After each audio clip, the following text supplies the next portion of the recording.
આદરણીય પ્રધાનમંત્રી મોદી સાહેબના માર્ગદર્શનથી જન્મદિવસને લોકસેવાની પ્રવૃત્તિ દ્વારા ઉજવવો જોઈએ. મેં એક કાર્યક્રમ લિંબાયત વિધાનસભામાં કર્યો, ત્યાં લગભગ 3500 યુનિટ બ્લડ ત્યાં એકત્ર થયું છે. બધા જ અલગ અલગ આરોગ્ય માટેના કેમ્પો ત્યાં કર્યા છે, ચશ્મા શિબિર કરી છે. લગભગ કુલ મળીને 20,000 લોકોએ ત્યાં ભાગ લીધો હતો. આજે ઉધના વિધાનસભામાં પણ લગભગ 1500 યુનિટનો ટાર્ગેટ છે. જે પણ જગ્યાએ નાના મોટા કાર્યક્રમો હોવાને કારણે અમારો આ વર્ષે લગભગ 6,000થી વધુ યુનિટો ભેગા થાય પ્રયત્ન.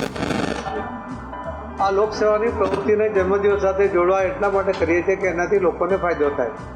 સુરત શહેરની જે રક્તની જરૂરિયાત છે એ સુરતમાંથી જ પૂરી થાય અને કદાચ બહારના લોકોને પણ જરૂર પડે તો અહીંયાથી આપી શકાય એ પ્રકારના બ્લડ કેમ્પો અહીંયા યોજાય છે. સુરતમાં રક્તદાનનો સૌથી મોટો કાર્યક્રમ વરાછા રોડ પર 22,000 એક જ દિવસમાં બ્લડ ડોનેશનનો કાર્યક્રમ પણ થયો છે. સુરતનો એનો રેકોર્ડ છે.